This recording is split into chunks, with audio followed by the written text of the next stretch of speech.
The guy that like has a helicopter and he's a millionaire and he has like a sex dungeon. Is it 50 Shades of Grey? 50 Shades of Grey. These books are the books that people want. And this goes back. Most best-selling books are 5th grade, 6th grade level. None of my books are 5th grade, 6th grade level. This is why the Los Angeles Tribune proprietary system is very, very key to the bestseller, the critical acclaim system. Everything in life is emotion, okay? That's what you have to understand first and foremost. Everything is driven by emotion. People are not driven by intelligent thought. They're driven by their emotion. And so what emotion is most dominant today? Number one is fear. Yes. Okay, and then fear's cousin, anger. When you're innovative, which you are, and when you're revolutionary, you're not for everybody. Let's just say somebody comes to you, they've written a book or they have a message, they have something that's going to help the world. You obviously have to let them know that that's not enough. You need everything else around that to be successful. Right.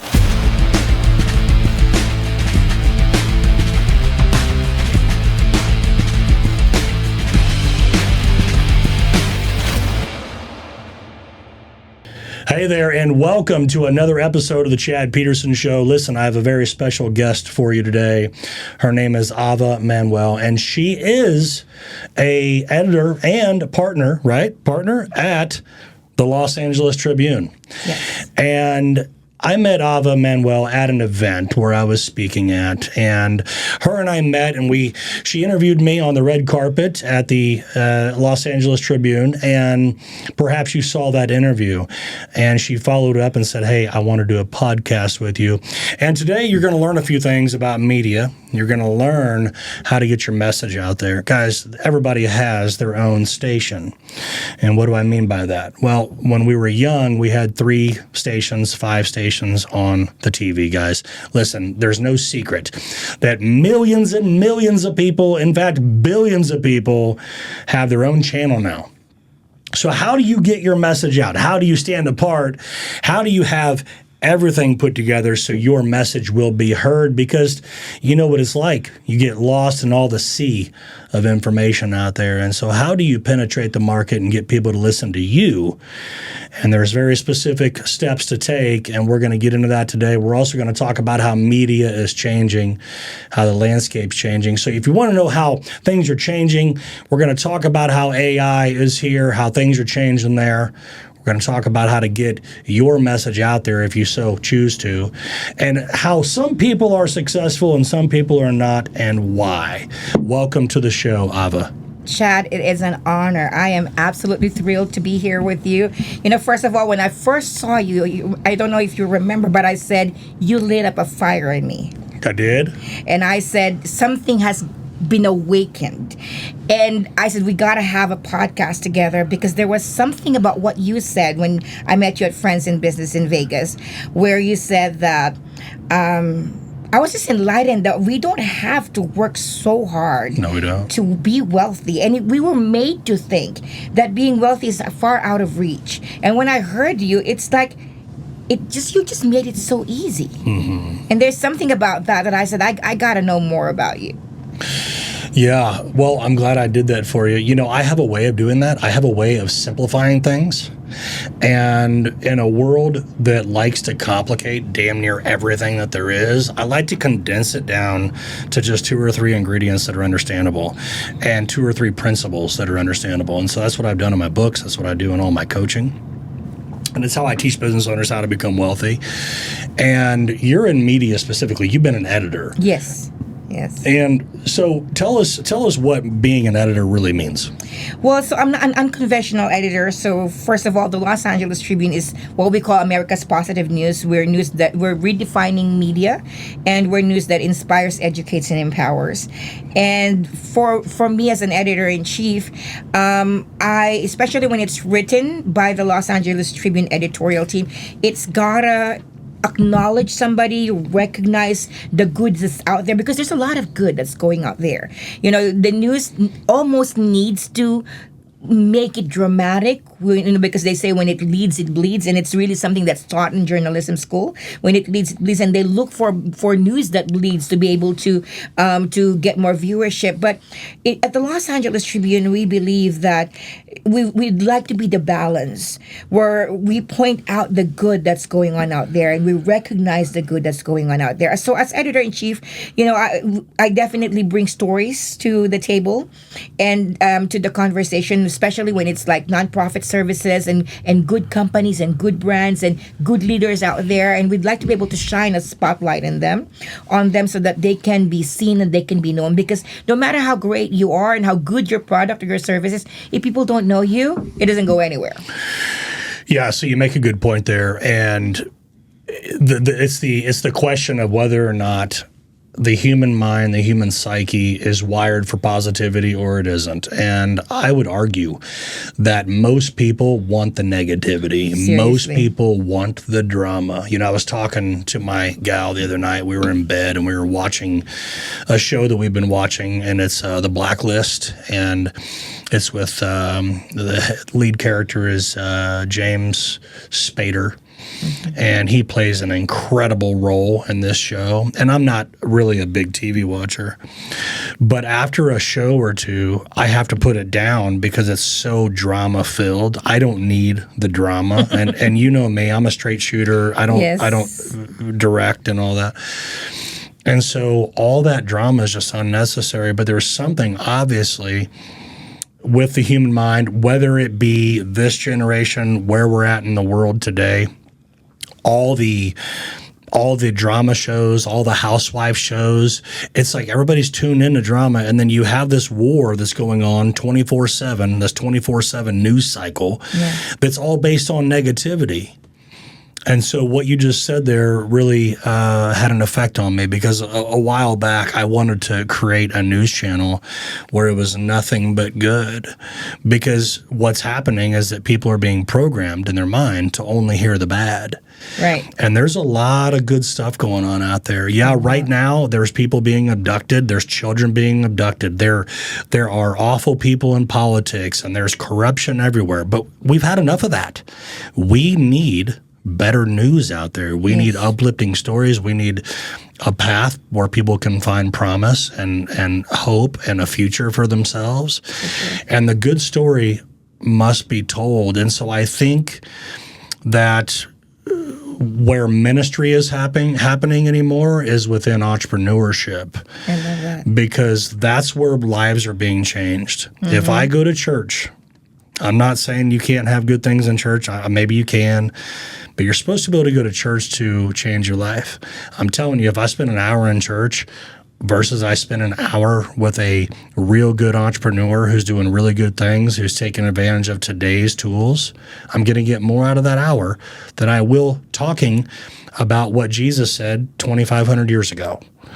And so it's shifting. I believe that there's more ministry to be had in entrepreneurship than there is anywhere else. And so what you're doing is you're bringing entrepreneur stories to the market, right? Absolutely. And you're helping entrepreneurs, right? So tell us how you help entrepreneurs, not from like an editing standpoint, but from a holistic standpoint. How do you do that? So, for example, one of the we have a lot of pillars in the Los Angeles Tribune. We've got the film division. We've got several films that starts to pair known figures with up-and-coming to be able to lend the credibility to up-and-coming entrepreneurs. But we also have, for example, the bestseller division. Our critical acclaim bestseller is based on the quality of the work. It's not based on the number of sales, but the quality of the work. And I'd love to get some of your books in there, have your books be evaluated for that. But once a book is evaluated, there's a threshold for, there's 90% out of 100%, and each book is scored according to the criteria that's appropriate for your genre and the goal that you want to have on your book. And we've got a proprietary system that actually reads through the whole book and says, this is the genre based on how it's written. This is the criteria that will matter based on that genre and the goal that the author is trying to convey. And then it scores it on those criteria. And when we have critical acclaim, if we have a critical acclaim book, there is an opportunity for them to have a bestseller campaign. There's no prize to being a critical acclaim. You can have an email. You will have we have a weekly news article on who are critically acclaimed based on nominations. These are nominated books. But when someone is a critical acclaim and they're really investing in their brand and they wanted to be able to elevate themselves above the noise, then we're able to really give them opportunities to be in the news, so that SEO findability, they can be found as featured in the different news channels, for example, like Dubai Business Journal, Los Angeles Tribune, Phoenix Weekly, New York Independent Journal, so things like that. And then we also have the opportunity to be able to put them into the New York Times Square billboards, Las Vegas biggest billboard, things like that. So it just is able to elevate their greatness, because if they already did a great work and they have a great book, they deserve that. And so we're able to give that opportunity to entrepreneurs. Yeah, so let's talk about bestseller books. Okay, let's talk about how that really works. I've written 6 books myself, and the first book that I wrote that was really worth reading was back in 2009, and I was really excited about the book because it had real information in it, and I got a foreword done in my book from Scott Alexander, who wrote Rhinoceros Success.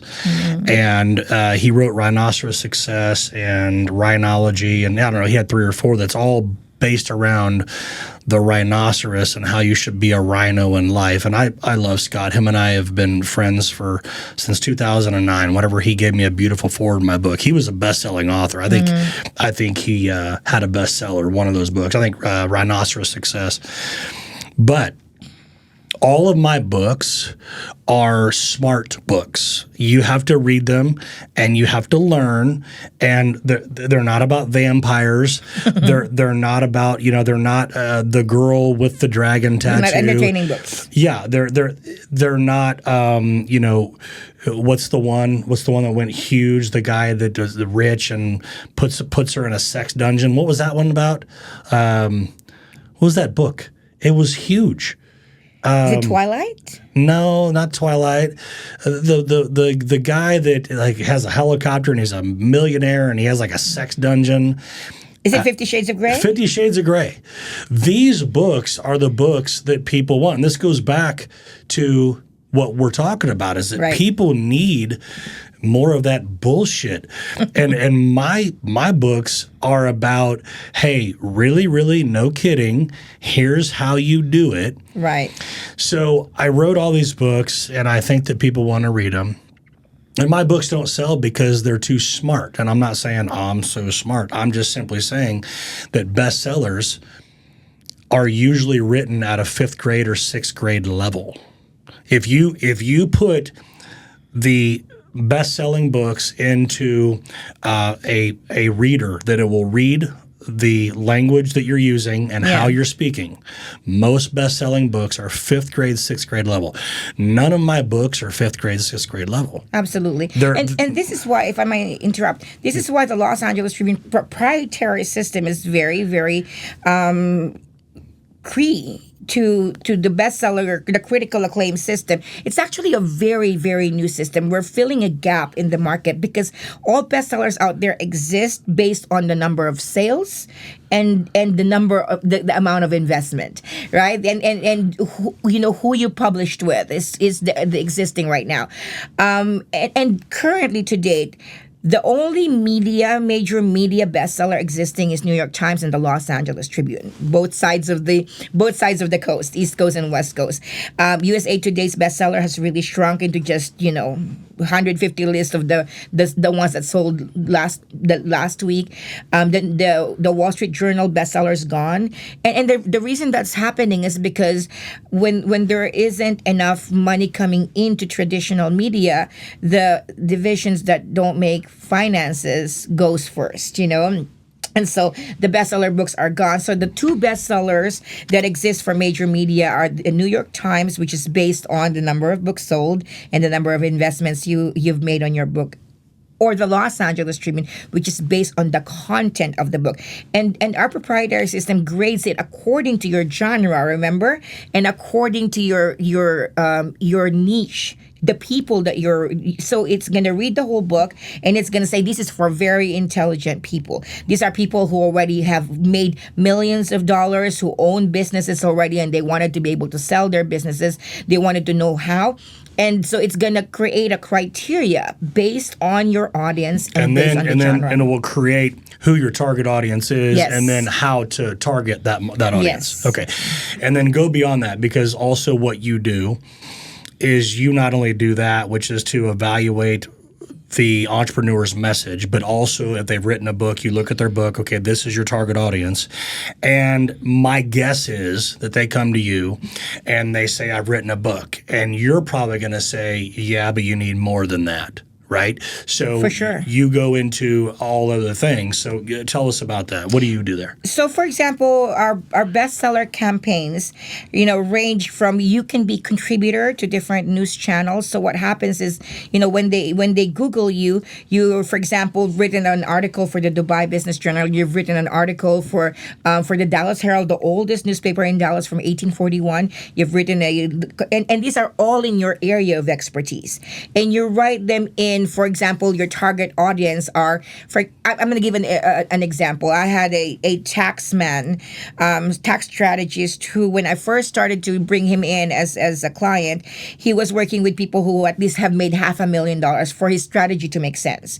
But he started to really resonate with people who have made a lot of money. That today he only works with people who've made $5 million the last year, because his services are limited, and he's able to become more effective the more money people have made. Mm-hmm. And so we're able to read. For example, you're saying your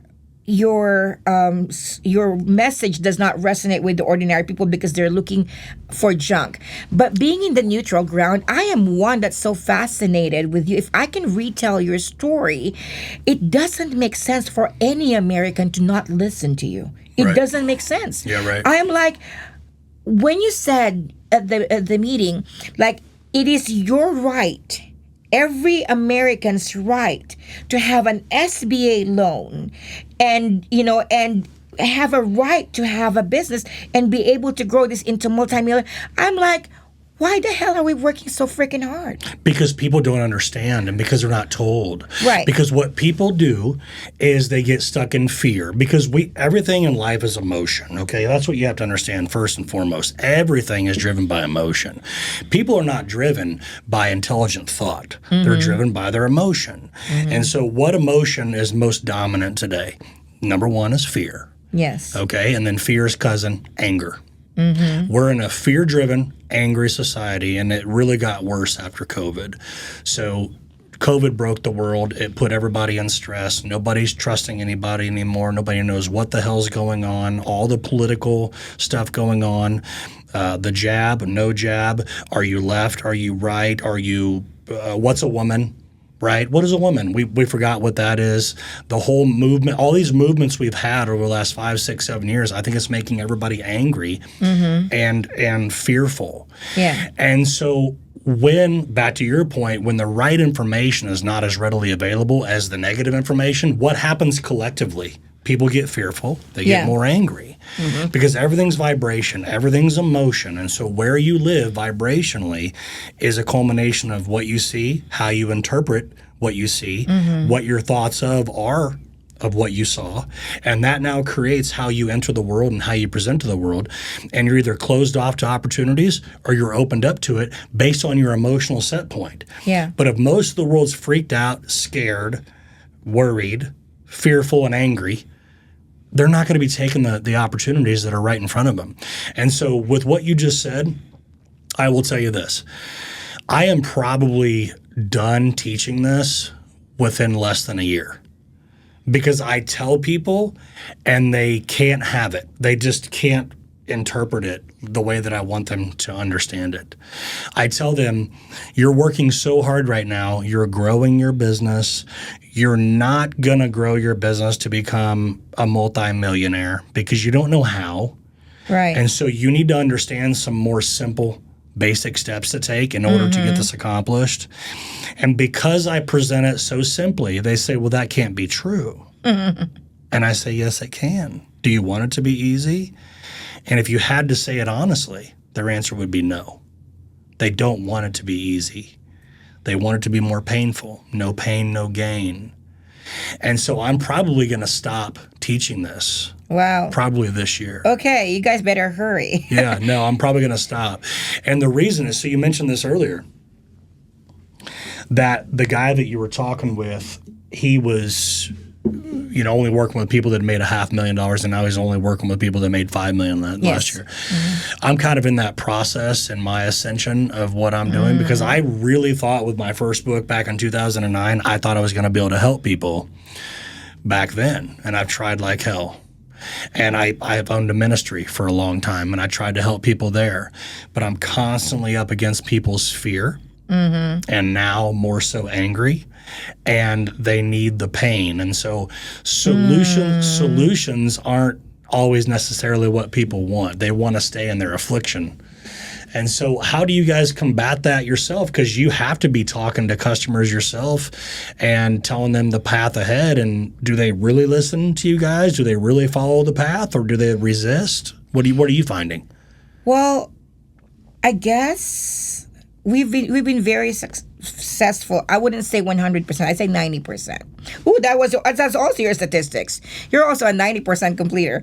So if I bring on somebody to sell their business, if it's me and I go to sell their business, it's a 90% chance that I sell their business. Right. I saw that about you. Yeah. And so we've got a 90% success in people really being able to achieve, because before I work with anybody, I would ask, what's the goal that you want to create? And I don't make offers to everybody. If it doesn't resonate, because people gotta want it. They've got to want it. You can't make them want something that they don't. We can induce the desire. Yeah. That's our job as leaders, is to be able to induce the desire for people, the enlightenment, for them to want it. But if we want it for them more than they want it for themselves, it's going to turn into a resentment. And then now you're the villain, So absolutely. No, what you just said is powerful. If you want it more than what they want it, resentment comes in. Mm-hmm. There's a quote that no good deed goes unpunished. And that is that if you give people your best and they're not ready for it, they'll resent you for it. They'll resent you for it. I've learned that from myself. I work so freaking hard in some other people's brands, but I could see, and I would have to sit down and say, do you want this for yourself? You see what I'm saying? Because I can't want it more for you. You see what I'm saying? Right. And sometimes, we've got a vision for them, but we got to readjust ourselves to what they can see. Yeah. And so it always goes back to the level, the measure of success is not what we can see for them, but what do they want for themselves. And so here's what Ava, this is what I do sometimes, because people don't understand this, because whenever I say it, it sometimes throws them off. But I will sometimes sit somebody down, literally, and say, come sit down with me. And I'll sit next to them and I'll put my hand on them. I'm going to do some form of touch, shoulder, leg, whatever, and say, what do you want? And most people have never thought about it. Mm-hmm. What do you want? And then I will listen to their story, and I'm listening with 5 ears. I'm listening to what they're saying, what they're not saying, what they'd want to have, what they're arguing with themselves against not having, what somebody else told them. I'm listening with 5 or 6 ears, right? Yeah. And then I'll figure out where they're not giving themselves permission. I love that. And I will say, I give you permission to stop suffering there. Would you like a solution? I give you permission. And that's my way of slowing their mind down and getting them into what they want. And I will give you permission if you'll give yourself permission. Can you give yourself permission to be successful? So good. I will give you permission if you need it. Yeah. What are you waiting on? And sometimes that gets them to break through. But sometimes they think I'm a weirdo. But I'm like, you're not giving yourself permission to have what you want. You're getting in your own way. Well, let me tell you, when you're innovative, which you are, and when you're revolutionary, you're not for everybody. And what I've learned is to be selective with alignment. We've been, because I've been very clear with screening people, whether they're a fit. I don't like to fail. I don't like failing. So, I've in the past when I wasn't selective and I was just going for whoever would give the money, I was finding that people backpedal. As they're like breaking through the success, it starts to freak them out and they start to backpedal. And they start to hide and they start to like the instinctive fears just rise, against success, and they start to backpedal.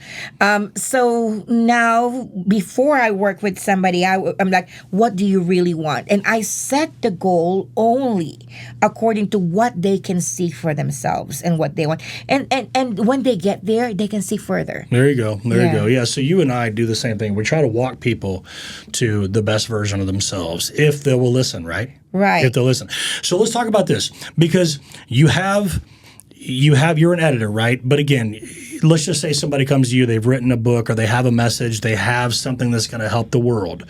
You obviously have to let them know that that's not enough. You need everything else around that to be successful, right? So what things do you guys put together for entrepreneurs and authors? I would say, in a way, strategically, when people come to us, they know they need media. The reason that someone's getting in my calendar is because they need media. So one of the podcasts that I do is called the Unreasonable Growth Podcast, and we especially target people who have made such massive growth in their businesses. So say that again. The unreasonable what? Unreasonable growth. Unreasonable growth. And I believe that and this is why I also wanted to talk to you. That's why you said I was unreasonable. You are.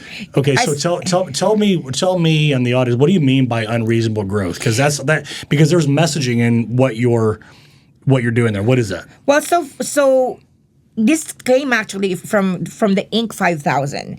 The Inc. 5000 is the top 5,000 companies in America. This has been the fastest growing company in the last 3 years. The way they score companies is they look at your finances 3 years ago and the progression to the past year.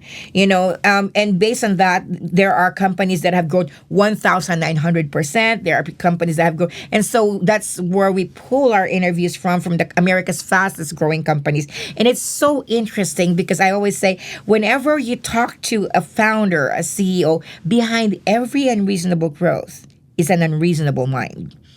It requires that they believed that they can grow beyond 2%, 200%, 300%, and really grow into the 1,000% over 1 to 3 years. And when I first saw you, I'm like, that's an unreasonable mind right there. Mm-hmm.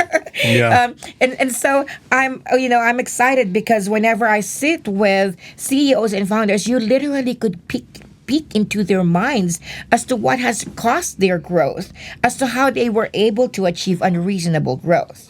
Yeah, so when you say that you recognize that I had an unreasonable mind, when I was young, when I was going through school and all that, unreasonable wasn't the word, but I was a pain in the ass. I wasn't going to follow what you wanted me to follow. And if I didn't see the reason for it, I wasn't going to do it. Can't be reasoned with. Yeah, and so frankly, my mom didn't know what to do with me.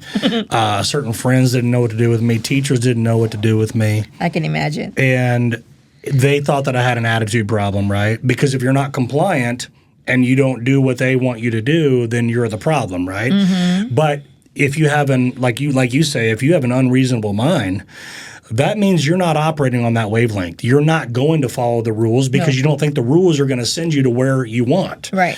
So I'm quite honestly a contrarian. If you tell me something, I'm going to say, does that really make sense? Is it really going to send me where I want to go? Mm-hmm. And if it doesn't, I'm going the different direction. I'm not just going to listen to what anybody says. Right. And so you have to have those traits to have unreasonable results. And so a lot of people will say, well, you're too unrealistic. You need to be realistic. No, I don't. I don't have to be realistic because that your word of realistic means that average. Exactly. I don't need to be realistic because if you're living a realistic life, that's not the life that I want, right? So that's the people you're targeting with The Unreasonable Podcast? Unreasonable Growth Podcast. Unreasonable Growth Podcast. Yeah. And so who do you invite on your podcast? You invite people like me? Absolutely. Like companies who have grown exceedingly in the last 3 years. And the way we source them is either like companies who have received awards, who have been recognized in the last, last year on any different scales. Because there are a lot of media out there that gives company recognitions, industry recognition on being best in this, best in that, and so we source those companies, and I get the CEOs and the founders, and I get the privilege to be able to like get them on a podcast and ask what's beyond that thinking. Right. So you get them on a podcast. They have a book, let's say. They say, I want to go be a bestseller. Tell me what you do with somebody like me who wants to be a bestseller. You're going to read the book. For sure. You're going to figure out who your market is, how smart the book is, who your target audience is, and then you're going to build what? A media kit around them? Absolutely. And it all goes back to the right messaging. And where a lot of the books and a lot of the authors fail is they can't even articulate who it is that this book is really for. And so to be able to land that, for example, honestly, like your heart might want to help middle people, but when our system reads, your book's probably for multimillionaires who wants to, and so now we're going to be able to build the message with the target people in mind based on how your book was written. Yeah. So let me give you an example on that. All right. So like my book, say Quantum Stack Investing, my book here that you see, that big book right there. Quantum Stack Investing, it really is for people who want to buy a business and for people who want to sell a business and for people who want to become wealthy by using mergers and acquisitions principles that are they've been deduced down to basic principles. Because whenever I tell somebody I'm in mergers and acquisitions, they immediately go, what is that? Right. They have no clue, right? So we don't get taught that in school. Absolutely, right. And if you're not taught in school, then it's not real. And if you don't have a degree, then you can't do it. If you don't have a certificate, then you're not allowed to do it. And that mentality is, using your words, super reasonable. It's like, you're being reasonable here. Let's be unreasonable. Yeah. And anyway, what I was saying was my book that I've written right there, Quantum Stack Investing, I thought that it really was for buyers and sellers who want to become wealthy. And I mean, it is, but turns out I was wrong. My book is best suited for parents who want solutions for their children to become successful. So I too was off on my demographic. My book is better built for somebody who's 55, 60 years old, that's already made some money in business but didn't know what I know.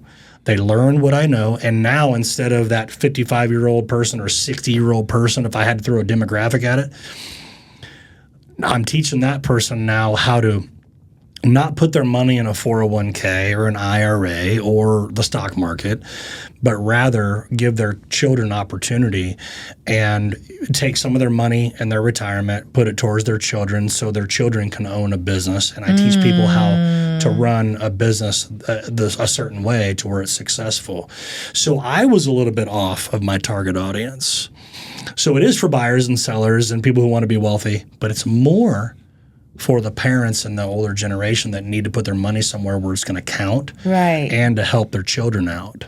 So that's taken me years to figure that out. And frankly, I don't think that I could have figured that out by going to a consultant or somebody like that. I don't think they would have seen that either. It took me years to figure that out. Seriously, because then we see your best clients who are the ones that resonate with my message, who are the ones who are actually following through getting an appointment with you, and what are the reasons they're choosing you.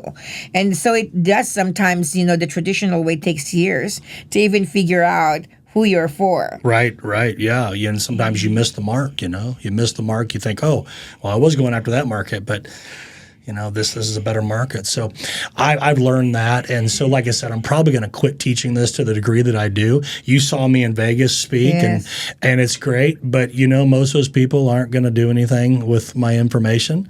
And so I just can't spend my time doing that. right? And so Right. you and I will probably have a relationship moving forward because of this, because you follow it up and you're like, Chad, I want to know you more. Let's do a podcast. Let's get the message out. But most people just go, wow, that was cool. And they get on their smartphone. It's weird. It's weird, man. They don't want it. They don't want the success. It's so weird. Yeah. You know, I'm like, what is it that you didn't have in what your message was so powerful. Every single person in this room can be a millionaire. And I don't know if that's a trigger in the mind where they have this thinking that they teach middle class people that if it's too good to be true, it is too good to be true. Yeah, so every single person Those are reasonable people. Yeah, every single person in that room, I could turn into at least, I could probably, every single person in that room within 5 years, I could have all made them worth $2 million in 5 years. And that's not a lot of money. But everybody in that room, guaranteed, I could have made them at least worth $2 million. I would like to turn that into a documentary. I would say, you know the Grant Cardone documentary, the 90-day 90-day millionaire. Yeah, like where he had to be dropped in a strange town with $100 and a beat up truck and make $1 million in 90 days. Here's the thing. I'm not saying. I mean, Grant's obviously become very successful, and he's done a damn good job. And I'd like to. He's just down the street. I'd like to meet him. I popped in one time, and the way that Grant works, he makes you go through a bunch of because he's a Scientologist. He makes you go through a bunch of steps to really work with him. And he works with Brandon Dawson, but that was probably just a one-off. Grant's going to make you go through all of his stuff, his courses, his events, whatever. He's going to make you pay to play. So I probably maybe never will meet him. I don't know. But I'm not saying he didn't do that. I'm not saying he didn't go do that 90-day deal where he became a millionaire.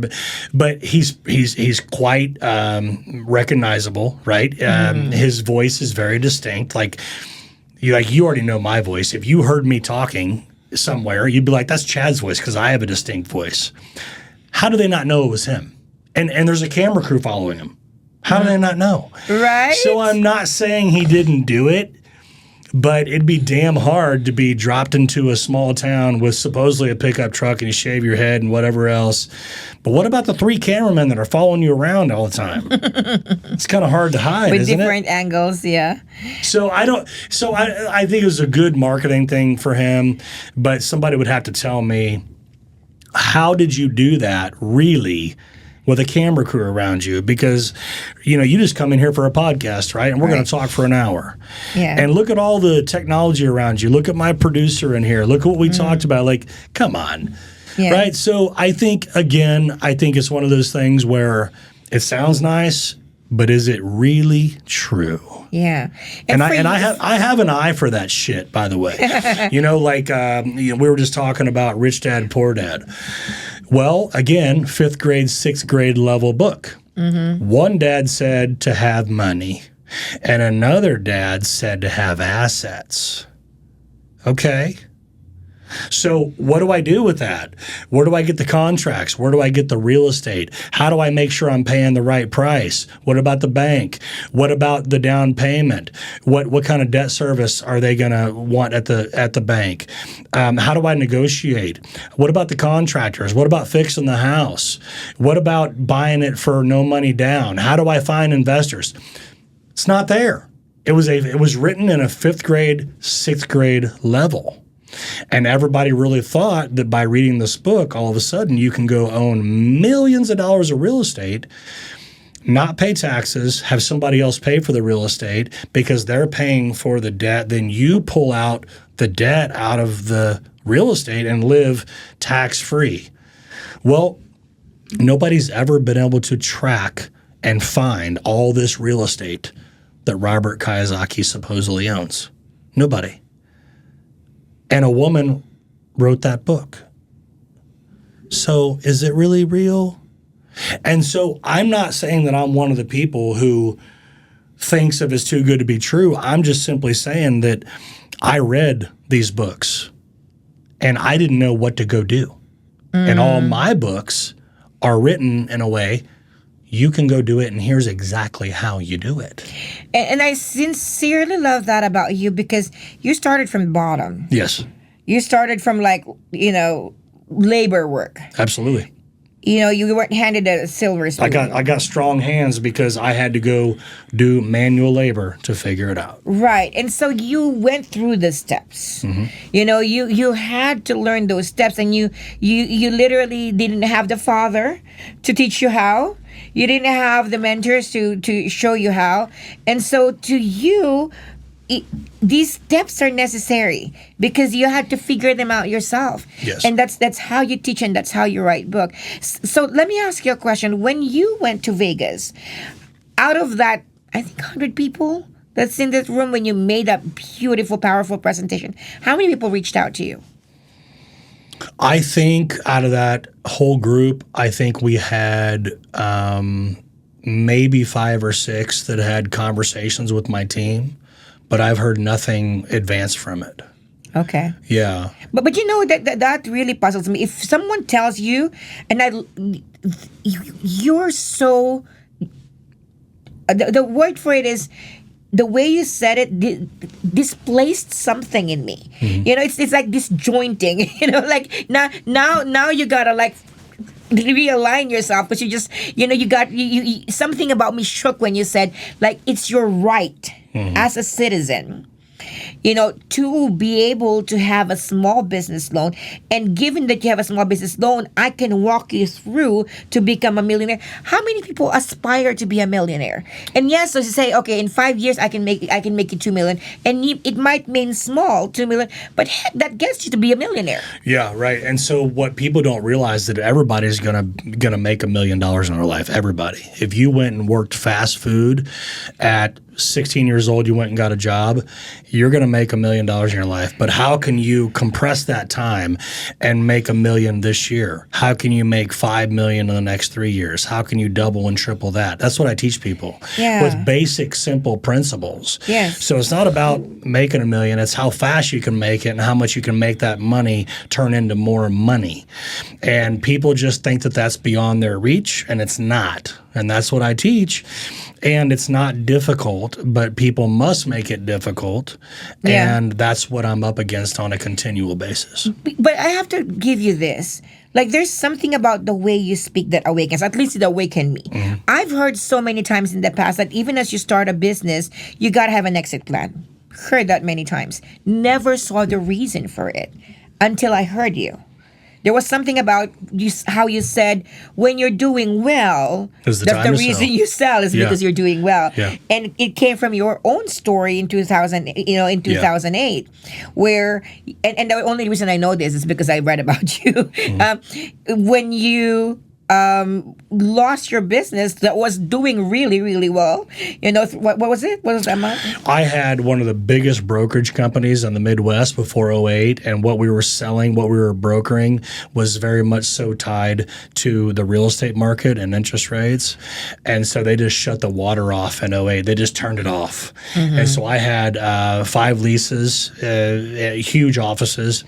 I had 120 brokers working for me. I had a huge staff of support behind them. And my company was probably worth $10 million if we would have sold it in 2007. And by 2008, it was gone. Right. And so we had a guy come into my office, and he said, basically, hey, I'd like to buy your business. And I already knew this, and this is why I kick myself all the time. I try not to kick myself anymore because you just got to let it go. But that guy walked into my business, and he wanted to buy it. And I was like, bro, do you know how well I'm doing here?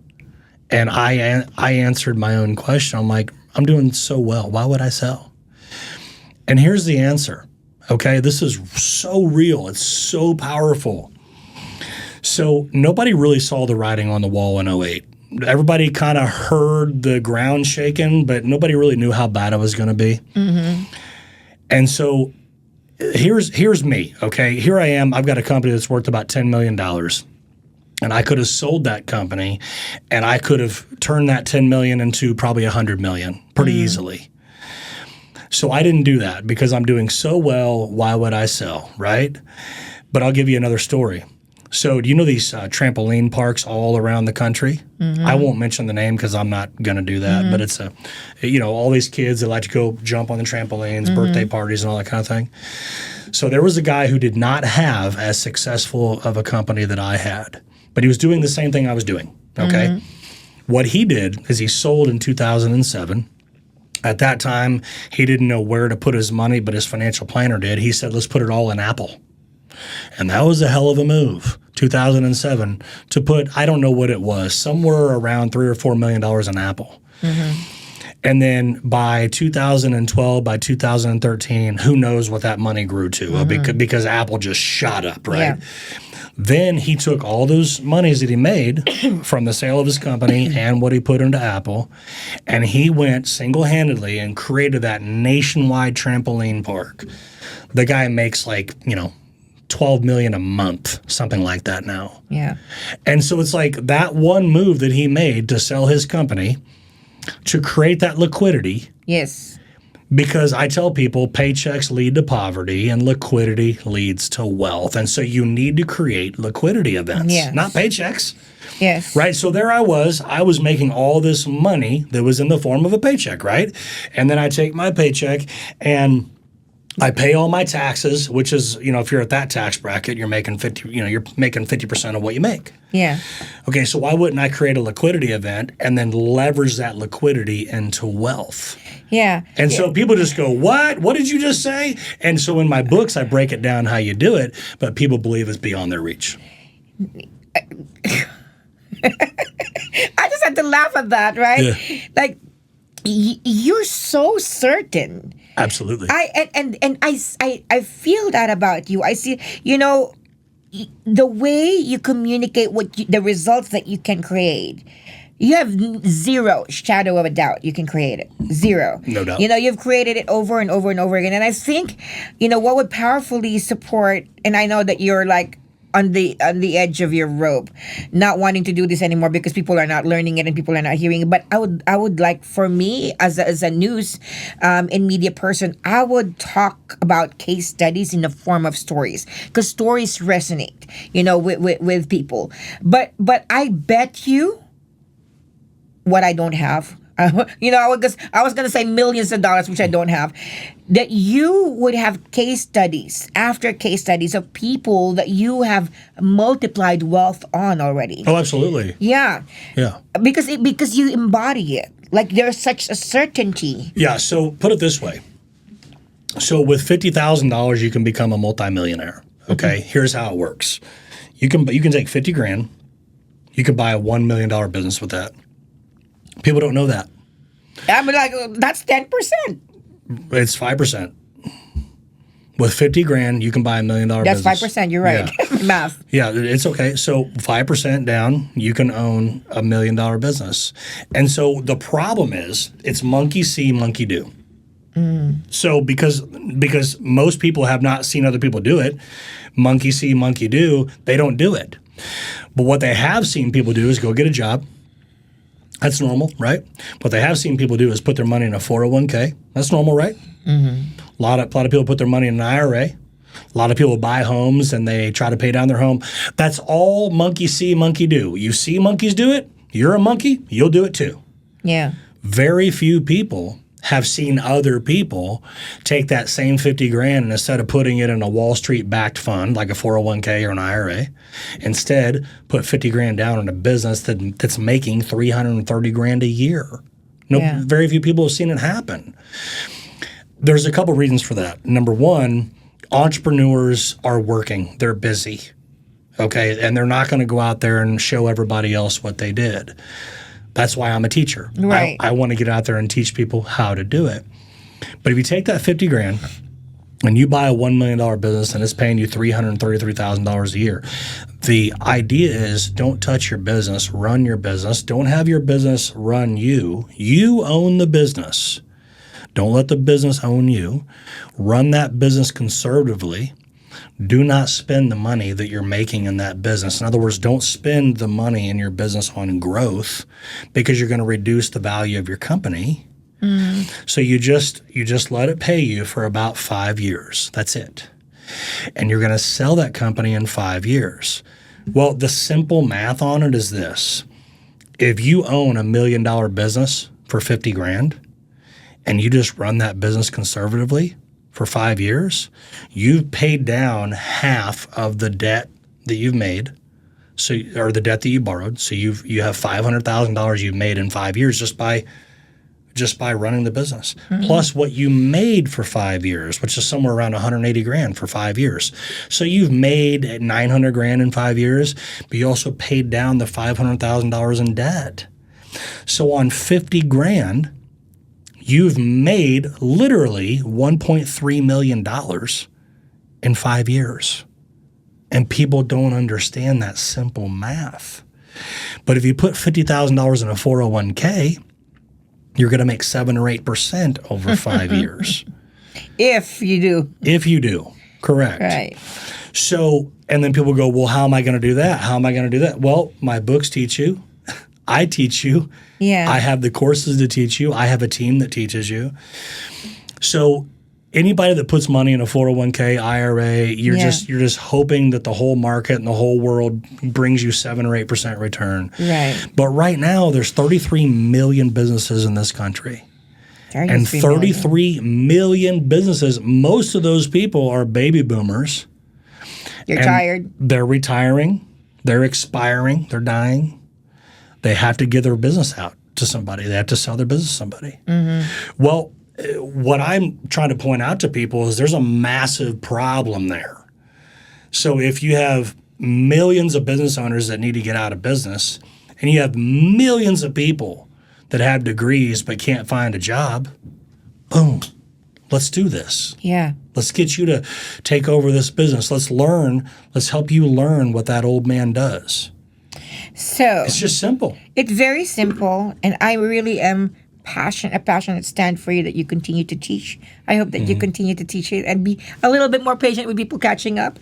I'd love to be able to tell your story in a way that would resonate with people, because to me, it's like you say, it's a no-brainer. You see this gap, where we've got a retiring, very wealthy generation, trillions in dollars that would have to be transferred to people who are desperately looking for jobs that no longer exist, who are unemployed, who are struggling entrepreneurs, and you're like, absolutely, absolutely. This is supposed to be simple. Absolutely. And so business owners that are out there that own a business, even if they're not retiring or even if they're not near death or whatever, they get bored of their business, they get burned out, they get tired of it, and that's okay. And so like we talked about earlier, when you're doing well is the time to sell.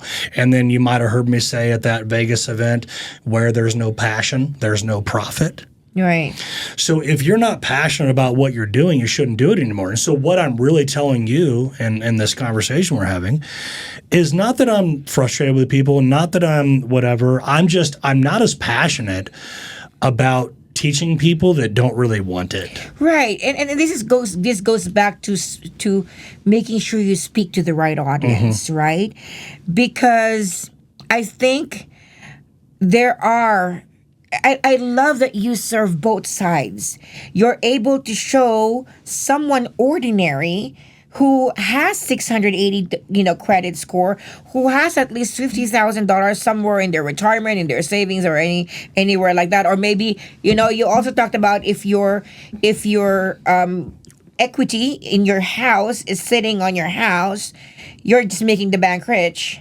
Use that equity to build your wealth. Absolutely. Right? And I've got friends who are proudly says, my house is paid off without debt.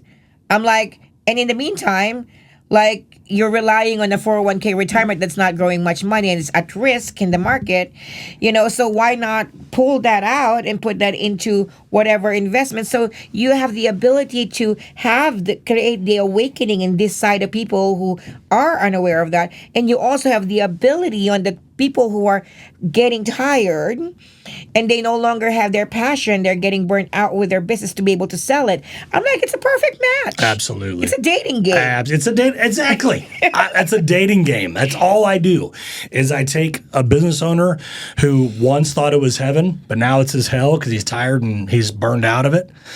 And then I match them up with a buyer who needs a good opportunity. Right. And I think about my friends, right, who are proudly say, my house is paid off. And just imagine, just because we don't know what opportunities we pass up on because we don't know. And this is what I hear from you and I heard from you when you said, like, take the equity out, put that into buying 50,000 can buy $1 million business. $1 million business. Turn that $1 million business into multi-million-dollar business. Absolutely. Here's our problem. Our education system does not teach this, and for good reasons, right? Our education system was engineered and architectured to create workers. Yes. So that we can be workers. And I saw how you don't fit in. You Right. didn't fit in school. You're like, I don't want them to like program me there. Yeah, right. And you resisted being programmed. But now that we have you, I feel like you're really called for a time such as this. I am. Absolutely. It is my calling. I'm a master teacher. So what I can do, like I said, and by the way, I'm a master teacher by design. Like that's my human design. Yes. And if you know about numerology, I'm a 33, which is a master teacher. So what I can do is I can take a very complex matter and condense it into something that you can use. I'm very good at that.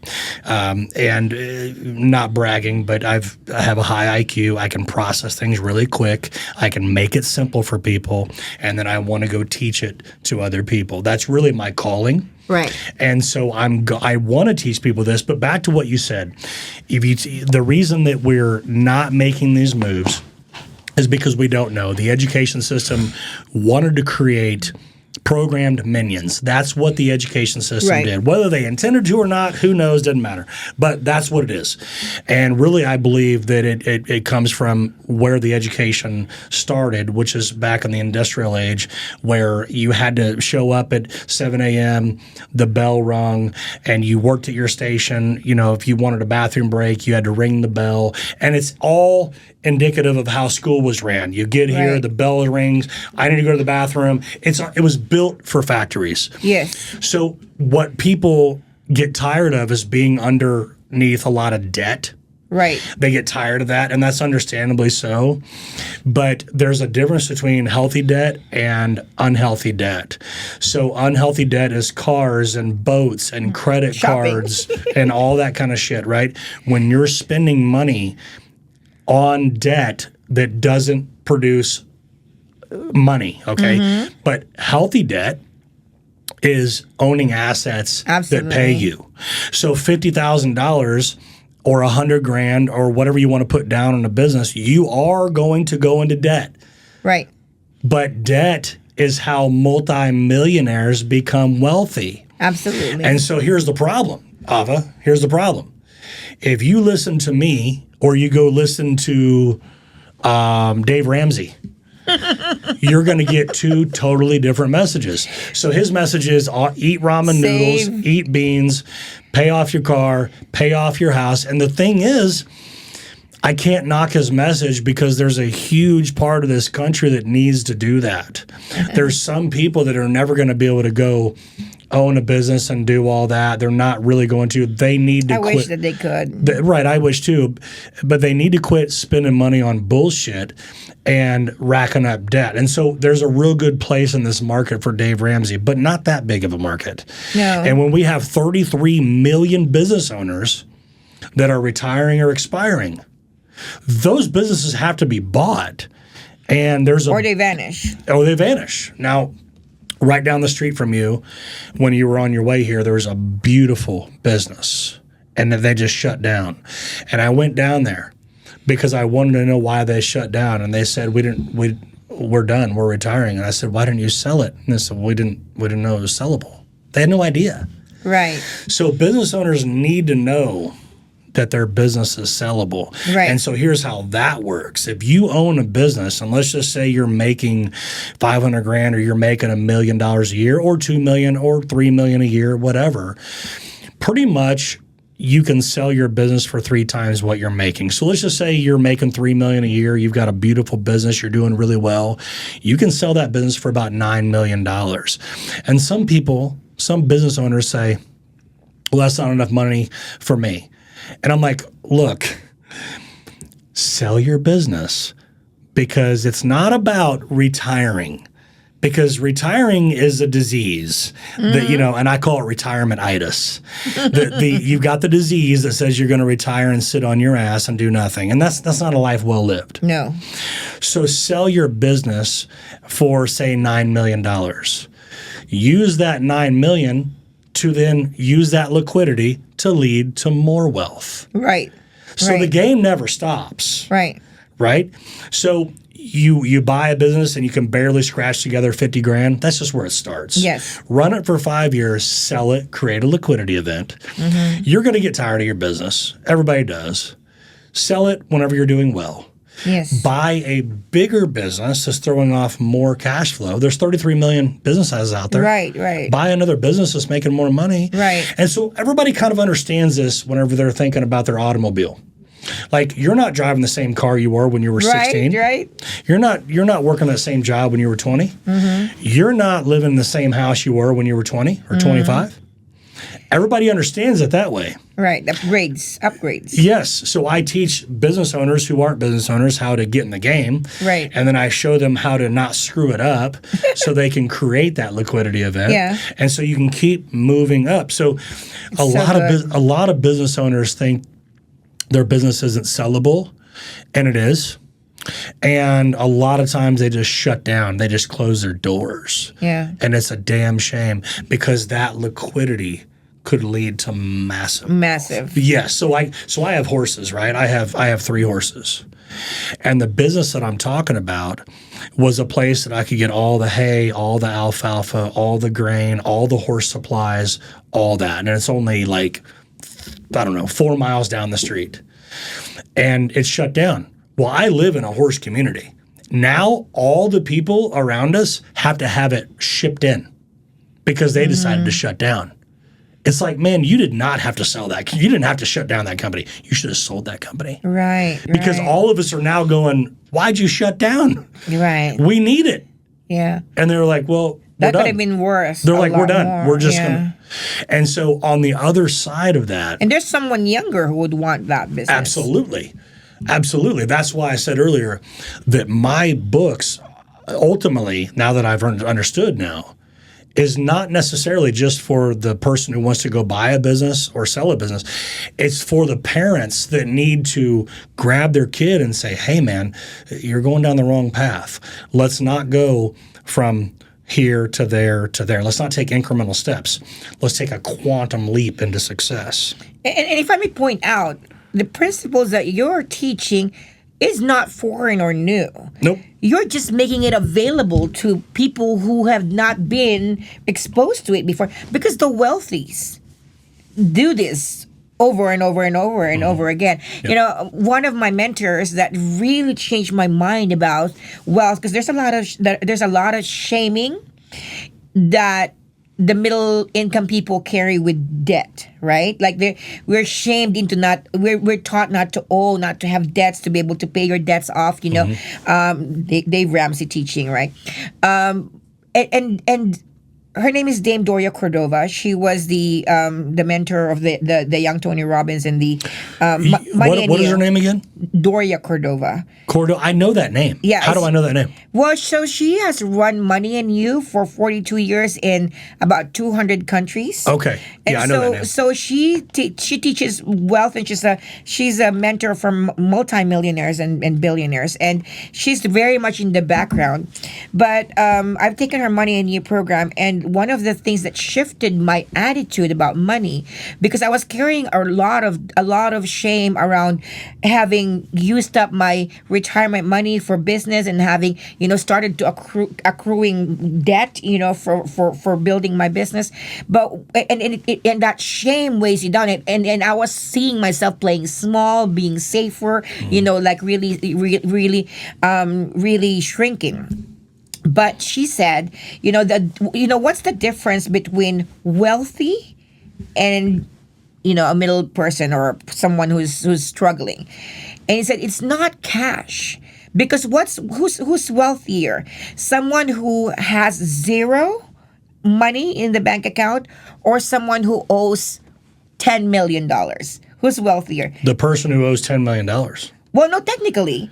Well, if you have zero money in the bank and you owe $10 million somewhere, if you owe $10 million of healthy debt somewhere, that means that $10 million is throwing off income.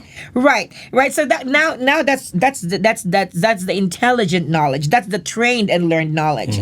But to an average mathematics, zero versus negative, the zero is actually better. Like, are you better off with zero or negative 2,000? Zero is better, right? Now, when it comes to credit, are you richer when you owe 10,000 or when you owe 10 million? The lesser the debt, the wealthier you are. So technically, a lot of the people who are mid-income earners, they're wealthier than the multimillionaires in effect, because the multimillionaires have a lot more debt, right? But why is it that they're wealthier? It's because they have access.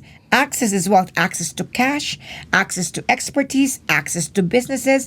And they don't even use their own money. They use other people's money to be able to create more money. Absolutely. So that's something that we don't know. And we're trying to hunker down. We're trying to pay things off, not owe anything. Totally different mindset. Exactly. So like when you drive down these streets, these beautiful streets throughout this town, and you see everything from these huge office buildings, medical buildings, insurance companies, even your fast food companies, drive by a Freddy's or a Burger King or a dental office or whatever, car dealerships, they're all under super heavy debt. Mm-hmm. So, like, right, I have no debt, right? Because I am in the business of helping other people sell their business, buy a business. I'm a teacher, right? Mm-hmm. But like I said, I'm probably going to, in this year, 2026, probably stop teaching. And I'm probably, or I might do it on very limited basis. And I'm probably going to just go out there and get as much debt as I can to buy as much assets as I can, as many assets as I can.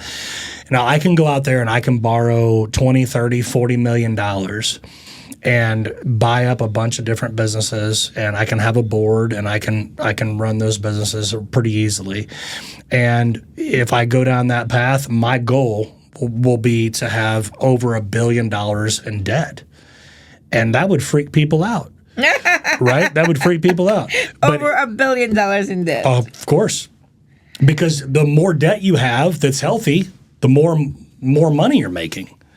So like I said, I'm coming down to the people like in Vegas and I'm saying, hey, for 50 grand down, you can make 330 grand. I'm trying to help those people. Right. But in reality, with my knowledge, I know how to do it. I could go borrow 20, 40, 50, 60 million dollars. I can run that for 4 or 5 years. I can create a liquidity event.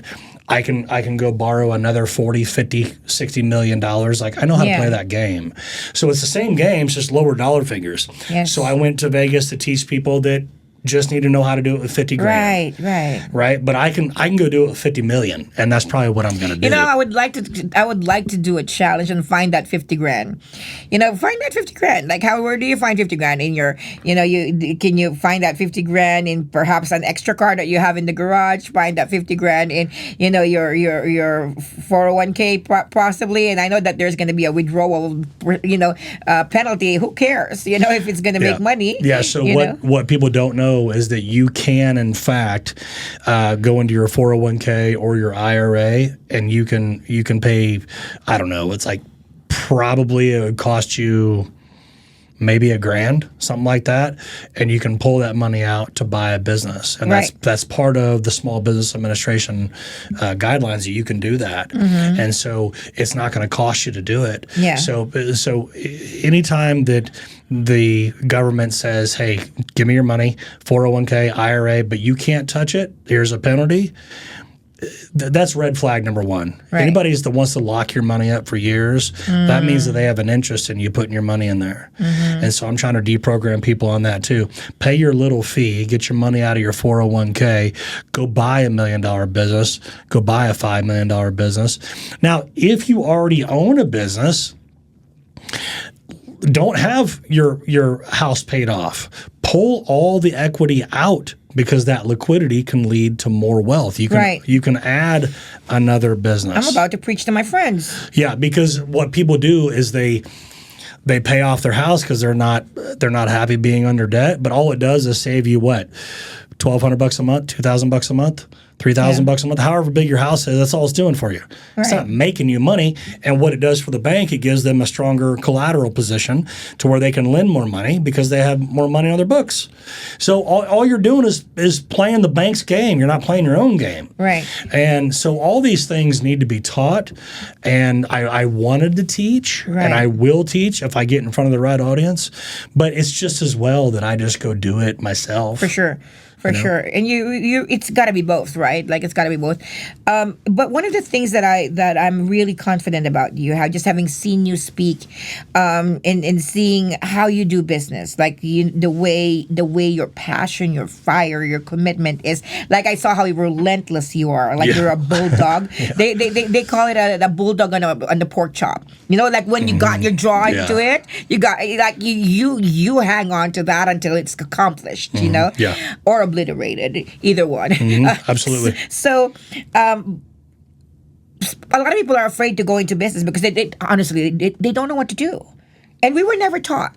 But here's the one thing that I would say: just get around Chad.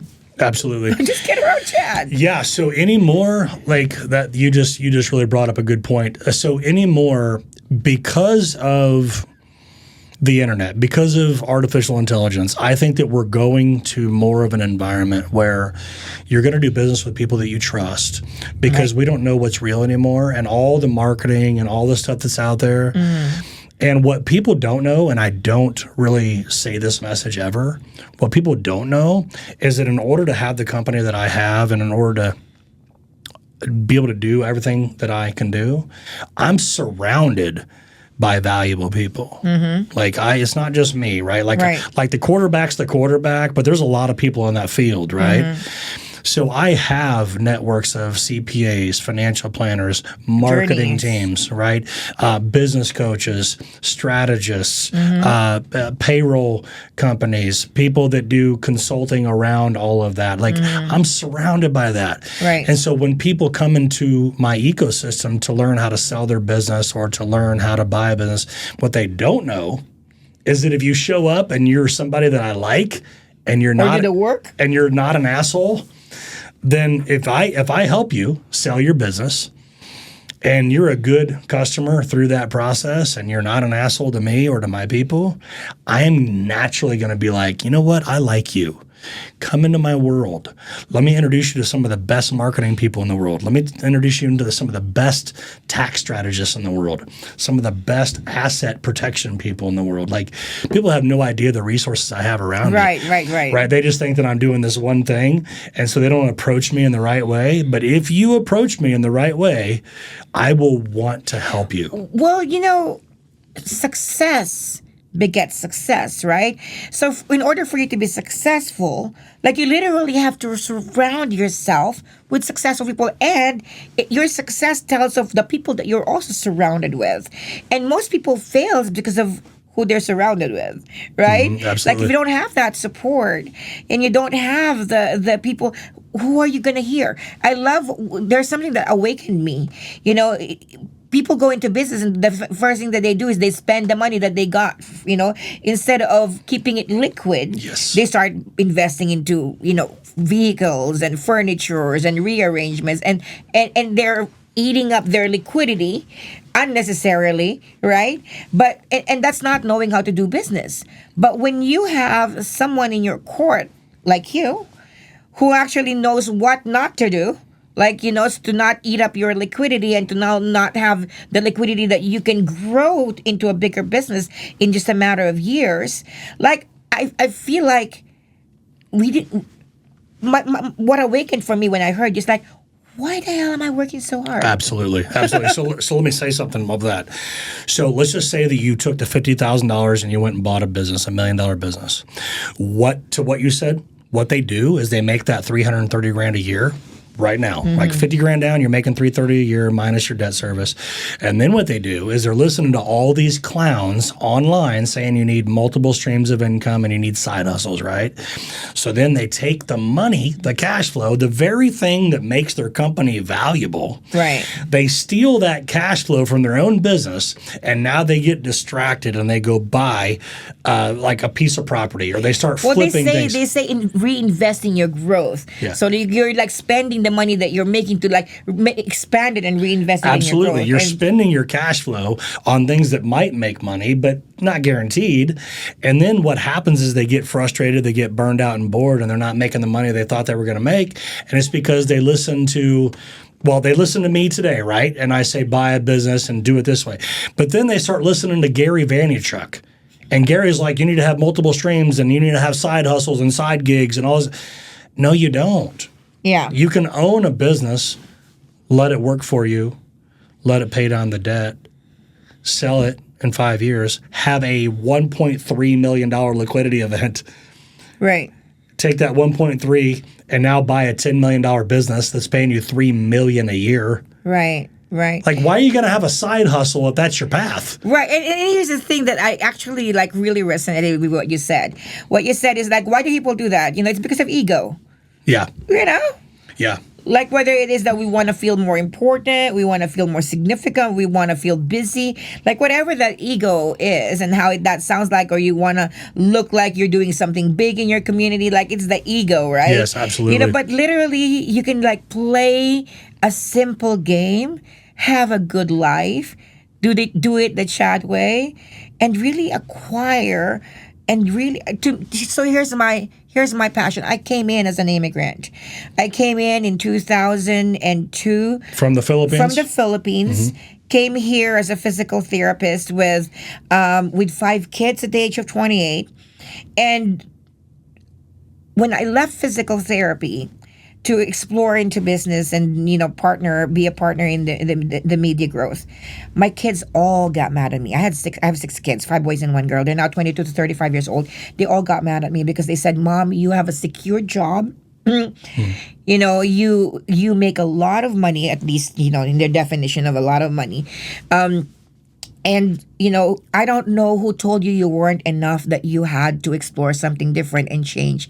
And I said, it's not that someone told me I'm not enough. It's that I knew I can always do more. I can, and then I was looking for more. And I'm in a pursuit to prove to my children. My son just entered the military. One of my sons entered the military in November. And before he left, he sat me down and he had to talk to me. And he told me, that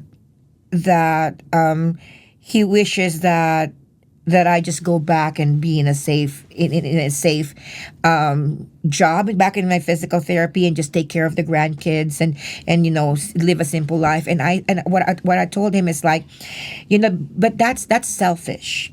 And he was telling me like, you don't want to grow old and your kids, because they are all mad that I'm in business. They wanted me to just go back to physical therapy job. They said, just have a job and move around the grandkids. As a traveling physical therapist, I can choose each child every single time and make safe money. And he was telling me that, to just go back and do that. And because he said, you don't want your grandkids to grow up resenting you and your kids to grow up resenting you and you grow old and you have nobody. I said, but that's selfish. That's me thinking about myself and thinking about how I wanted to be liked and how I wanted to be loved in my old age, that everyone. But I said, I am after more than that. I actually wanted to be able to change my generation, because we came from the Philippines, from poverty. I said, I wanted to be able to leave multi-million to the next generation and even give my kids, like I wasn't able to put them into college because I have 6 kids and I went into business without them finishing college yet. But I said, but I wanted to be able to pass on millions of dollars. And he smirked and had a chuckle, and he said, "Well, I hope that you do make your million." And so there's a lot of like wound around not being believed in that I can make a million and I can be a millionaire. But when I heard you talk, I was certain. Absolutely. I was certain. Yeah. Well, Like, so and I'm going to be emotional about this because there is a culture that teaches that it's difficult to make a million. That it's difficult. Like people laugh at you when you say you wanted to be a millionaire. But I heard you, and when I heard you, I was certain. I was certain. I said, if I just follow this guy, I know I can make it. And I can prove that to my kids. yeah, for sure. Absolutely. And I want to say that there is something to being content. There's no, you can't really fault people that live in a place of contentment. And if they are truly content, that's great. There's something to be said for that. But I agree with you. You have an obligation to reach the highest level that you can reach. And I think that you have an obligation to make as much money as you can to leave your children with more money Change than the what path. you were given, to break generational curses, Right. to change the poverty path that you're on. And when you're in the Philippines and you live very, very comfortably off of $1,500 a month, very, right, comfortably in the Philippines. Yes. Well, everybody's kind of, I wouldn't say happy, but more content because there's not a lot of opportunity around them to change that. Right. But when you're here and you do have all this opportunity to change it and you choose not to, I think you're selling yourself short. That's selfish. You're choosing not. Yeah, you're selfish. So I owe it to myself. I've made plenty of money in my life, plenty. But I owe it to myself to go do more. I'm doing it in integrity. I have integrity. I'm helping people. Right. I'm changing people's lives. I'm educating people. I'm turning people into millionaires. I'm showing them information that they otherwise were never taught. And so if I were to bottle that up and not give it to other people, like you Right. said, that's selfish. And truthfully, we deserve to be wealthy. Absolutely. It was something that was stripped away from us and taken away from us when they decided to create our curriculum that we have right now, the way education is shaped to turn us into workers. And that wealth is only for few. Well, the hypocrisy of that is that the school board and the schools themselves, they're doing very well. Teachers don't get paid a lot of money, but the school boards and those schools, they're getting a lot of tax money. Now go to church, look at the hypocrisy there. They don't teach you to become wealthy. In fact, there's a lot of shame around money. That if you want more, who are you to want more? But yet all those churches, tax-free money, a lot of it. You got pastors that are making, sometimes like, 20, 30, 40, $50 million a year these pastors are making. But they don't want you to know how to make it. So there's a lot of hypocrisy there. And so a lot of my drive is to get out there and stop this from happening, getting the common people to have the knowledge to go do it. Yes. And giving them permission to do it, right? And so is it always easy? No. But I'll tell you, if you follow the steps and you surround yourself with good people and you are coachable, Right. success is inevitable. Absolutely. It just is. Yeah. So what do you want to do with what you're doing with media right now? Because obviously you have ambition Oh, absolutely. beyond what, like we've talked in here, you have ambition to make more money. What do you see yourself doing? So media to me is mission. As a matter of fact, I envision that media would be so much different than it is today. I envision a media that's by the people, where there's so much out there that media, investigative journalism should be covering. Frauds that exist, even in like as simple as your phone company doing illegal things with charging you extra charges, especially with people making less having to pay more, with charges and customer service and things like that. Different companies that have like different schemes, and investigative journalism should be doing that. The problem is money. And because there's not enough money that comes through journalism, now they're trading their journalistic integrity for who has the money, right? So on the side, I have my own personal business that I'm helping businesses with to be able to establish their business in addition to running the media company, because right now, media ideally should be supported by something. You can't expect to get your finances and your money from media. To me, is a mission. It's a mission. News and media is a mission, because we have to restore integrity in news and media. People just don't trust news and media, and for good reasons. Because we've been strayed away from the true role of journalism in our country to protect the freedom of our country, to protect our people, and the reason for that is to keep the lights open, to make sure that the business continues to run. And so they're diversifying to a point that destroys people's trust. But if I'm able to make money in a different business and be able, the truth is, like right now, news and media is more of a nonprofit, way to give back. It's a mission to give back. But for me, the way I'm able to, on the different note, do business is I help businesses who does not have an established way of turning eyeballs into dollars, because we have a lot of advertisers who wanted to advertise, wanted to be, but visibility does not equal to client. People could see you and scroll over, and then out of sight, out of mind, they forget about it. Absolutely. So how do you capture that very moment for them to start to get into your ecosystem and where you can nurture them? So I create that with businesses. So when they come to us and when they want to advertise, I said, how do you turn eyeballs into dollars? And if they don't have that established system, that's a system that I, on my business, create with entrepreneurs. Right, because everybody has a phone. Everybody's throwing messages out there. People are doom scrolling. They have brain rot. They have TikTok brain. So how do TikTok you get brain? Yeah, TikTok brain. How do you get people to stop, pay attention, and actually change their life? And it's increasingly getting worse because the attention span. Just 2 or 3 years ago, the attention span was around 22 seconds. Now it's 14. So it's getting worse. I thought it was shorter than that, 6 to 7. So on all of my reels and everything that I do, average watch time 14 seconds. Because you're good. Well, maybe if it is 7 or 8 and people are paying attention to 14 seconds, maybe that's good. Maybe. You're good. I did a webinar and I was able to keep people on that webinar for 6 hours and nobody got off because I was teaching them. I was teaching them on this vibe board here where I can quickly move what I'm writing and I can keep it interactive and show them the math and how it works. I was able to keep them on there for 6 hours. And so I think I have a gift to be able to keep people engaged once they get into my ecosystem.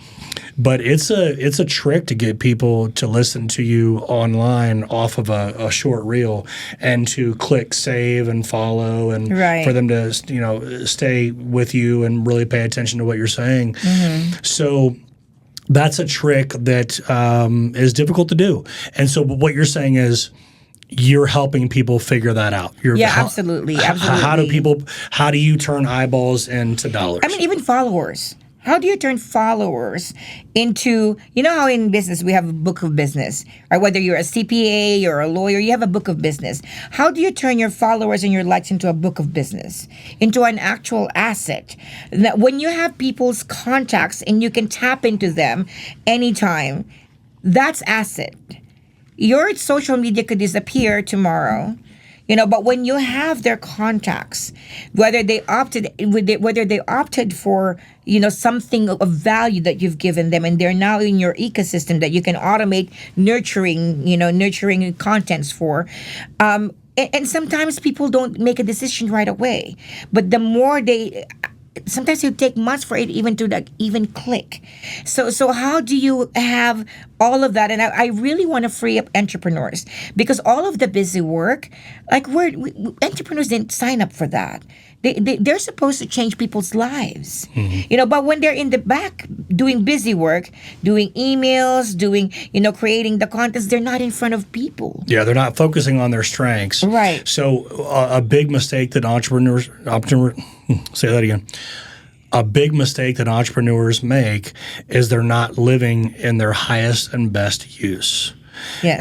And it's easy to do too because you're like, okay, well, that'll just take me a second. Oh, that'll just take me a minute. And pretty soon seconds turn into minutes, turn into hours, and you're not focused on what you should be doing as an entrepreneur. Okay, you're tapping into something that I'm passionately, lividly hate. So some of the gurus that teach entrepreneurs how to do your own thing, how to do your own funnels, how to run your own campaigns. I'm like, ideally, in an ideal world, do what you're great at. Let the technicians do that. Absolutely. You can pay a technician, to do that well, because that's all they do. But for example, website building. Why are entrepreneurs building their own websites? Why are they learning to build their own websites? Because that's not something that you would do often. Yeah. It's like these advices that are distracting entrepreneurs who come into business to do what they love, what they're great at, and then they go in and they realize, oh shit, there's so much more to do than what I'm passionate about. Give that to someone else. Yeah, so I try to play the game of hot potato, right? So hot potato is you're given a hot potato, get rid of it as fast as you can, it's burning your hands, right? Right. So I get something into my email that's not really my highest and best use. I try to drop the potato as fast as I can. Send that to whoever's really good at that. Send that to a person who wants to do that. Right. I don't build my funnels. I don't build my copy. I don't do my marketing. I don't build websites. I don't do any of that stuff. Yeah, and so all that shit that people are being taught, entrepreneurs are being taught to learn all of that takes them away and sucks them dry from what they have really come into business for. Right. This is not how you do business. Ideally, some of these things that are being taught to entrepreneurs, they should be probably a technician's course. Like if you are out of a job and that's something that you want to do as a business, be a technician, whether it is to create funnels or do all of these technical things, go ahead. But if you came into entrepreneurship to be of service a certain way, don't waste a time of day to even try to figure that out. Be where you're called to be and where you're good at. Yeah, a good friend of mine, Brad Lee. You know who Brad is? He didn't teach me, but I learned from him something when it comes to this. He's really good at maintaining relationships, even if it's not, even if he's not really your close friend, he's pretty good at maintaining relationships. But he also knows how to compartmentalize how much time you should spend on those relationships. And he taught me that. He's like, I'll answer the phone, I'll call you back, I'll do all that. But he's very mindful of how much time he allows people to take from him because he's got people tugging at him all the time. And I was always more of a business person. In fact, you might not, be able to see this, but I was afraid of the camera. I didn't want to be in front of the camera. I didn't want to speak. I didn't think that I could ever public speak. I was never that guy. I've always just been out here being a business owner, being a teacher, teaching people how to do it, negotiating, doing business deals. I was in the boardroom. I was not in front of cameras. And so as I spent more time with Brad, I saw how he moved and how he operated. And so now I'm more respectful of his time. But he's also taught me how to be more respectful of my time. Right. Because people will tug at you. And with every person that tugs at you, they're going to have 2 or 3 tasks that they want out of you. Right. And so if you got 100 people tugging at you and they want 2 or 3 things out of you, you got hundreds and hundreds of things that are pulling at you all the time. They're holes. Yeah, and so they're energy holes. Absolutely. And so he kind of taught me that. And it's not that he taught me that. It's just that I never really paid attention to that. And people can wear you down pretty quick if you're not careful. Because everybody wants a little bit of your time, and in that time, they want something to be happening out of their time with you that's going to add more tasks to you. And so you have to be mindful of that. And so he's masterful. Brad is masterful at not letting people take too much of his time and guarding all the tasks that he wants people to. Now you're going to have it, but I've known Brad. We've had him interviewed in the Los Angeles Tribune, but now you're going to have me let him follow his work, because that's definitely something that I'd like to really get good on. One of the things that that I'm bombarded with in media, you could imagine, is exactly that. Yeah. Right, like there's always someone knocking, who wants to get featured, who wants, who has an exclusive story and things like that. It'll weigh you down pretty quick, and so you have to evaluate who you really want to spend your time with, because you only have so much time. Right. You have 168 hours a week, and if you're a guy like me, I mean, I'm going to be working at least 60 hours a week, at least. Like here it's Saturday, I'm here with you, right? Yes. Like this is, but I mean, I like what I do, so it's not really work. But I'm going to spend 60, maybe 70 hours a week working. But I don't have endless time to work with just everybody, right? And so that's why this podcast, that's why I charge to be on my podcast, because I'm here giving my time, and then I market. And your time is worth so much. Absolutely. And then I market the podcast so the right eyes can see it, right? And that's what you're talking about. Right. How do you get eyeballs that turn into dollars? Yes. And so a podcast in itself is good to have, but unless you're monetizing it, unless you're getting the right people to see it, it's worthless. Right. And I've been on 150 podcasts or more throughout the country. And honestly, most of them didn't do that much for me. Right. Yeah. So that's why I did this podcast, because I want to create better relationships with people that I actually want to work with. And then I want to get their message out to the world, so we can, again, because you and I are more aligned than what I thought, because I want goodness to be out there. I want the right message to be given. I want tools to be given to the right people. And I want my network to grow with people that I want to do business with, and then I want to see those that come into my life to be successful.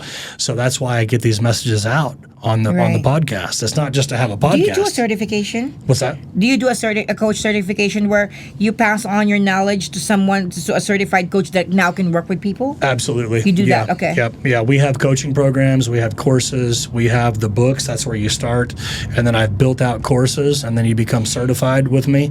So that way I know you know what you're talking about. Okay. And then if you do well enough, then I appoint you to be a coach, and now you're working with people. And what people don't know is that if they want to work with me, right, and I say, well, you need to work with Tim, or you need to work with whoever, they think that they're not getting as good of a product. No, because everybody that works with me and goes through my courses and they become certified, they're just as good as me, because I taught them. You trained them. Right. You trained them. Yeah, but they want to work with me. They want the celebrity factor. Yeah, they want to work with me. And I'm like, I can't, I want to, but I can't work work it's going to be like $35,000 an hour. Yes. Right. Exactly. So my price is too high to really spend that much time with somebody to mentor them. But we do have programs, we have coaching programs, and all sorts of things to offer people, and my guys are really good, the people that work with me. Oh, I love that you do that, because if you're, like you said, you're gonna not teach in a year. At least teach someone what you teach. I do. No, I have people that are going to be teaching, but not me. My time of going and speaking and all that, I don't mind speaking. I'll speak in front of whoever.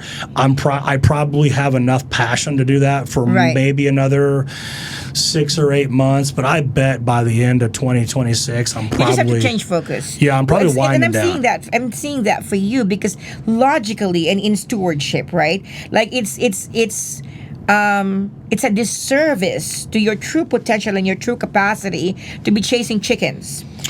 Yeah, well, and so with that being said, I will tell you this, that because of this huge supply and demand issue that we have with business owners that are out there that need to sell, and with the buyers that need to have the knowledge to buy a business, there's also something really ugly going on out there. What is it? It's very ugly. It's very dark, and I don't like being associated with it. And I was introduced the other day, I'm not going to say her name, but I was introduced the other day as somebody's competition. And this person that is in the market, I was referred to being her competition, and I'm nothing like this person.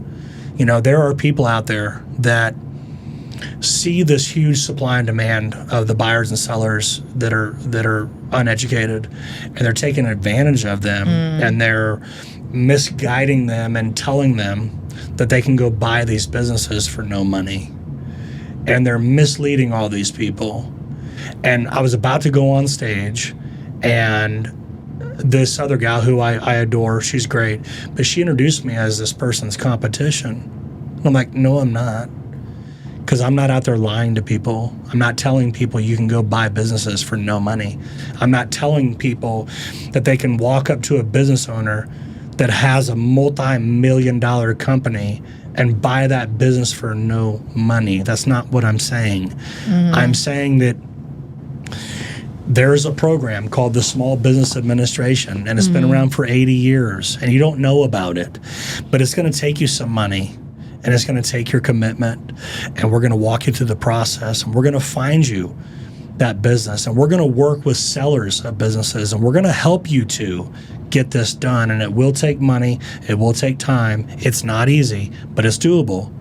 And you can take advantage of a government program that's been around for 80 years that will turn you into a multimillionaire. So what these uneducated gurus that are bullshit artists are doing is they're taking people's money and they're teaching the uneducated and the unaware, the ignorant. They're teaching them that you can just walk up to a business owner, and that business owner is going to give you their business for no money. And that's not going to happen. Well, so let me I got this hat on right here, right? I spent $800 on this hat. A guy makes them for me out of Canada. And if somebody said, hey, I like that hat you're wearing, let me have it and I'll pay you later. No, this is my hat and I like my hat, and I'm not going to give you anything and have you pay me later. But these gurus, this particular woman that I'm talking about, she has literally convinced hundreds of thousands, if not 1 million people, they can go out there and buy a business, and somebody's going to give you a business that's making $500,000 a year for no money. So I'm not that person's competition. No. It's dark, it's ugly, it's manipulative, and I call it guru garble, man. It's a boulevard of broken dreams. These bullshit artists that are out there that are convincing people and manipulating people that they can go own multi-million-dollar businesses for no money, and you can go shake their hand and say, you know what? I love your business. I know it's paying you $1 million a year. Just give it to me. I'll pay you later. That's not how it works. No. And so let me point out what you said about SBA, you know, 80-year-old company. I've known SBA from the very beginning that I got into business in 2014. And I actually am friends with a coach in SBA who will coach you through the process on how to start a small business and how to qualify for loans. But my gosh, they make it so freaking qualify. They make it so freaking complicated. You know, you have a whole long list that by the time you saw that list, you don't want to do it anymore. Absolutely, right. It's very complicated, and I would tell people today, I tell people all the time, this is the absolute worst time in history. In 2026, this is the absolute worst time in history to go start a business. You should not start a business. You should buy a business because they're out there by the millions. Right. But qualify for the SBA. Yes, because when you build a business, and if you wanted to get SBA money to start a business, it's incredibly difficult. But to get money from the SBA from an already existing company, like a company that's already existing, that's pretty damn easy to do. In fact, I can get somebody $5 million in their hands in 2 months. It takes me 2 months to get somebody $5 million. Yeah. And so if you're a business owner and you have a business and you're thinking, you know what, I'm a little tired, I'm a little burned out, I'm bored, my passion used to be high, but now not so much. Yeah. I've got dreams and aspirations of doing different things. I want to move. I've got grandkids.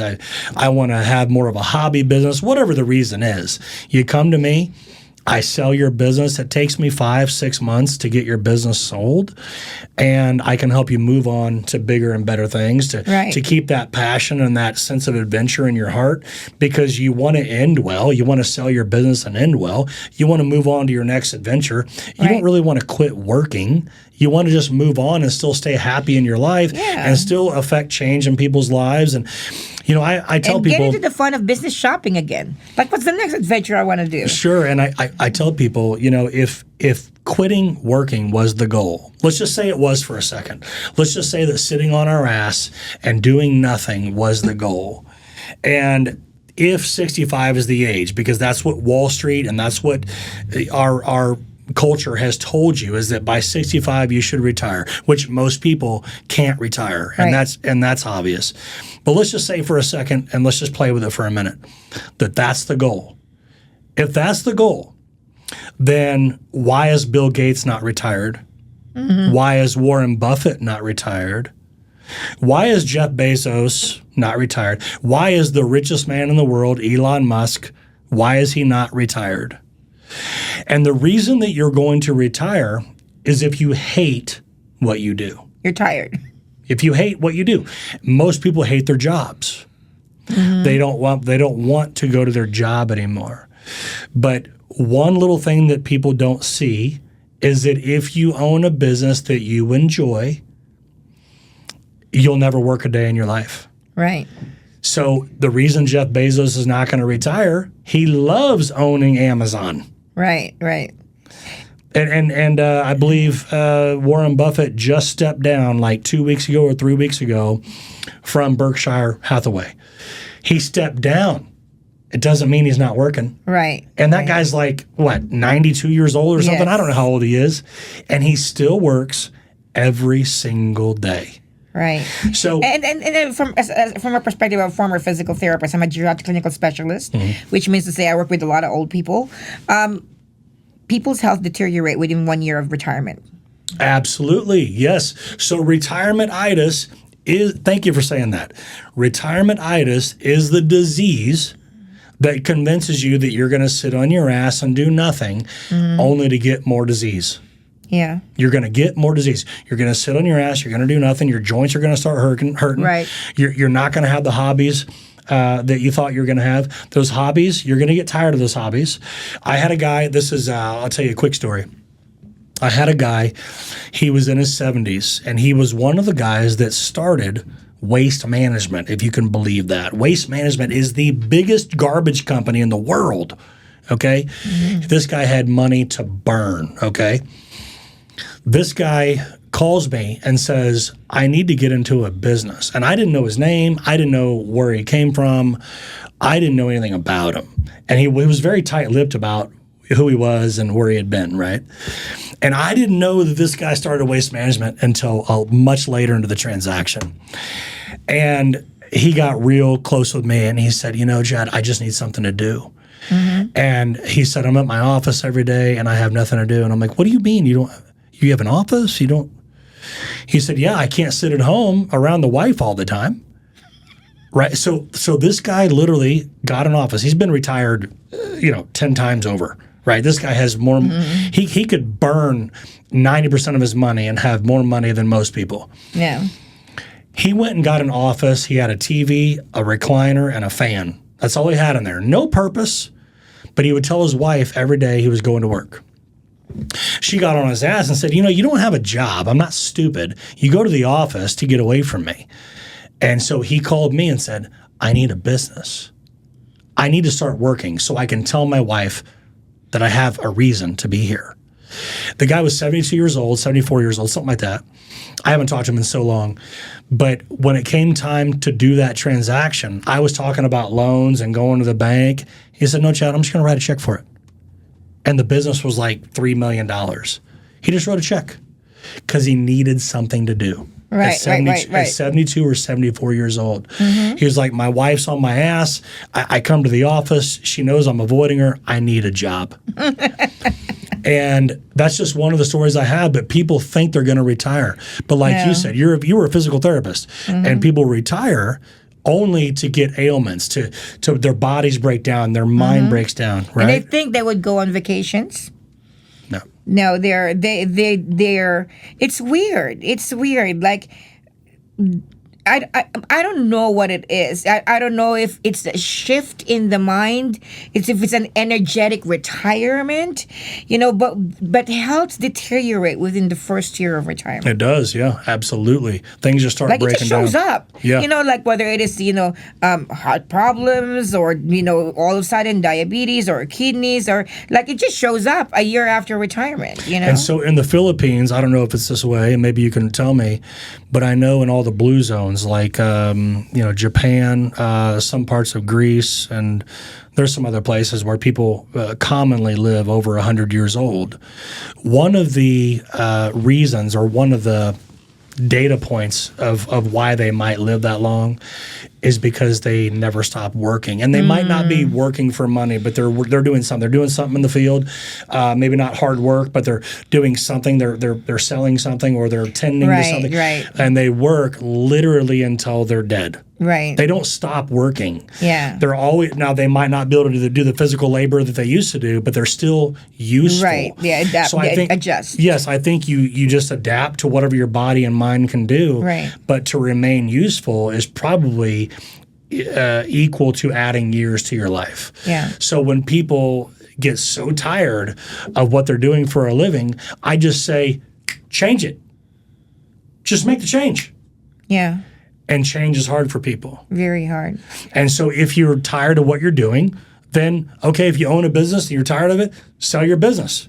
Yeah. And that change is like, oh, God, what would I do then? And people don't really want change, and they don't really know what they want. And so if I can help people with change, help people with what they want, and then give them strategy behind it, then I've really helped their life. Absolutely. And so to that point, when I first came to America, I was still working on my physical therapy license, so I worked as a living caregiver. Lived with a lady who was 101 years old and has an only son who was 72 years old in Beverly Hills, and he owned multiple properties that are for rent, like rental properties. And so he told me, I think you'll be good at leasing apartments. I could always get a different caregiver for my mom, but I couldn't find someone who's good at leasing. And so he moved me and hired me to be a leasing agent in one of the apartments who has so much vacancies. When I first came, it's 198 units and there's 27 vacancies. And it's always around the same thing, 25 to 30, because people move out, they come back in, move out, but it's always and the way he thinks is like, it was $1,200 a month for the rent, and he's calculating 25 units, for example. And he says, I'm losing this every month. And at that time, I'm new in America. I'm like, it doesn't make sense. You don't even, how are you losing it? You're not even making it. Like, it's not like something that's in your hand that comes away from you, but it's the potential. That if all of this were rented, and I got that place fully rented, as a matter of fact, the first 2 weeks that I was there, I rented 17 units, and all of the workers were saying, there are maintenance guys and other managers, is slow down, you're gonna run yourself out of a job. I said it's okay. Yeah, but you were hungry and you wanted to see the results, right? You were hungry, right, and you wanted results, right? Yeah, and I was proving myself. Exactly, that's what I mean. You were hungry, you wanted to show that you could do it. You wanted to perform, and other people were telling you to slow down because you're going to fill these units too fast and you're going to be out of a job. Right. But I would do the same thing. I'd be like, I don't care. I told him I was going to do it. This is what I'm going to do. Right. And before he chose that property for me, he took me other properties and kind of showed me how it's consistent every place that there's always vacancies. But then again, I guess I'm the kind of person who could never just like half-ass things. I always go full in. But here's the thing. Like, if people only know the value of what they're not making, you gotta see what you're not making. So, for example, hiring you and working with you, not you, because you got a team. Hiring your team, working with your team.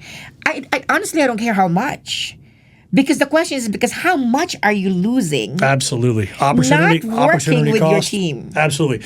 Opportunity cost of not taking action is far more expensive than anything out there.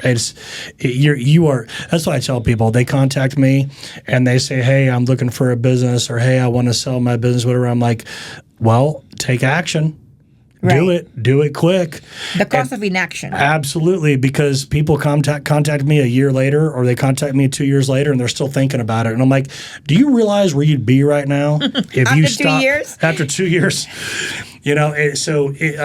Not taking action is the most costly mistake. Absolutely. Yeah, and so to think that way, whatever it is, you said it's hard for people to change, but think about what you could have been making if you were working with someone who knows what you don't know, what your parent didn't know, what what the people around you didn't know. Mm-hmm. Put yourself in the right team, surround yourself with the right people who knows what to do. Yeah, so absolutely, very well said. And if you look at the 5 people closest to you, or the 7 or the 8 people, however many people you have that are close to you, you add up all of their income and you divide it by that same number. So if you have 5 close friends, add up all their income, divide it by 5, and that's probably what you make.